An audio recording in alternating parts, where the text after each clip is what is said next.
The respiratory system is composed of the airway passages, the lungs, and the associated blood vessels.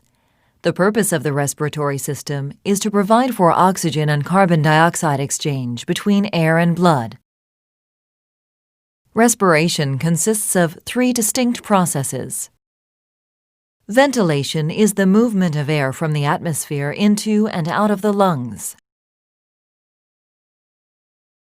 Air must be taken in through the upper airway passages, comprising the nose, nasal passages, mouth, pharynx, and larynx.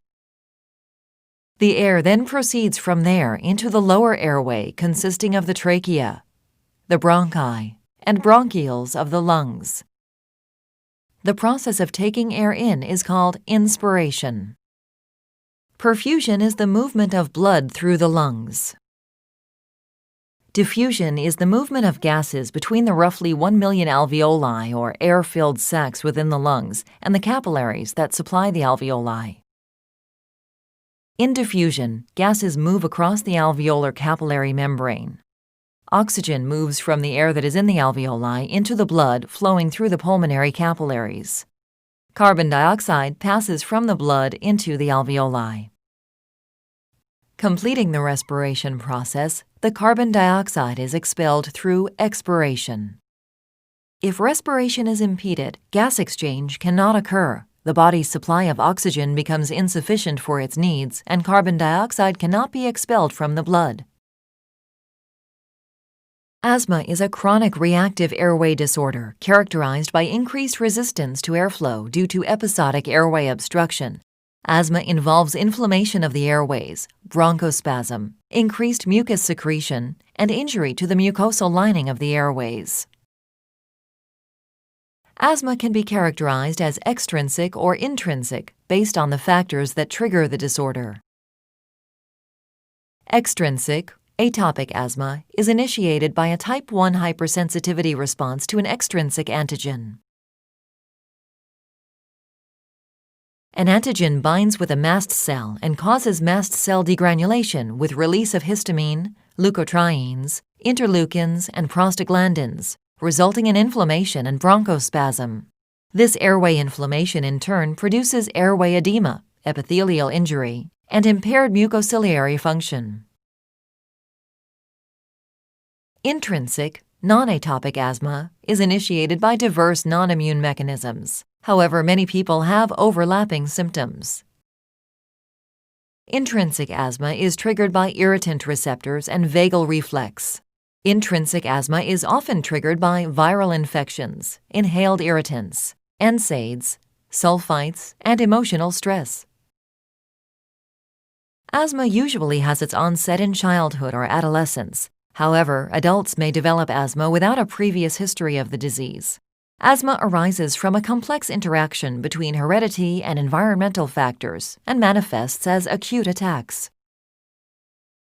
The early phase or acute response of asthma occurs within 10 to 20 minutes of exposure to a trigger.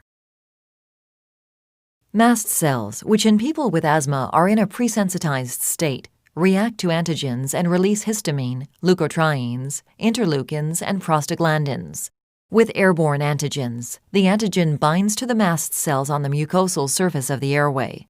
The release of inflammatory mediators leads to infiltration of inflammatory cells and allows the antigens to reach the submucosal mast cells. In addition, direct stimulation of parasympathetic receptors causes bronchospasm, and increased vascular permeability causes mucosal edema and increased mucus secretions. As airway obstruction progresses, expiration becomes prolonged. Late phase response develops 4 to 8 hours after exposure to an asthmatic trigger. Release of inflammatory mediators induces the migration and activation of other inflammatory cells, basophils, eosinophils, and neutrophils. The late phase response involves inflammation, increased airway responsiveness, and renewed bronchospasm. These symptoms lead to further airflow limitation and continued heightened airway responsiveness. This sequence prolongs the asthma attack and sets into motion a vicious cycle of exacerbations, including additional edema, epithelial injury, and impaired mucociliary function. Treatment for all asthma patients is approached in two ways: through control of factors contributing to asthma severity, and through pharmacologic treatment. If exposure to triggers can't be avoided, then pharmacologic treatment is usually needed. This can include corticosteroids, bronchodilators, mast cell stabilizers, beta agonists, and anticholinergic drugs. Asthma is a chronic reactive airway disorder characterized by increased resistance to airflow due to obstruction of the airway passages. Asthma involves a hypersensitivity reaction to stimuli and the release of chemical mediators from presensitized mast cells, leading to a vicious cycle of edema, epithelial injury, and impaired mucociliary function.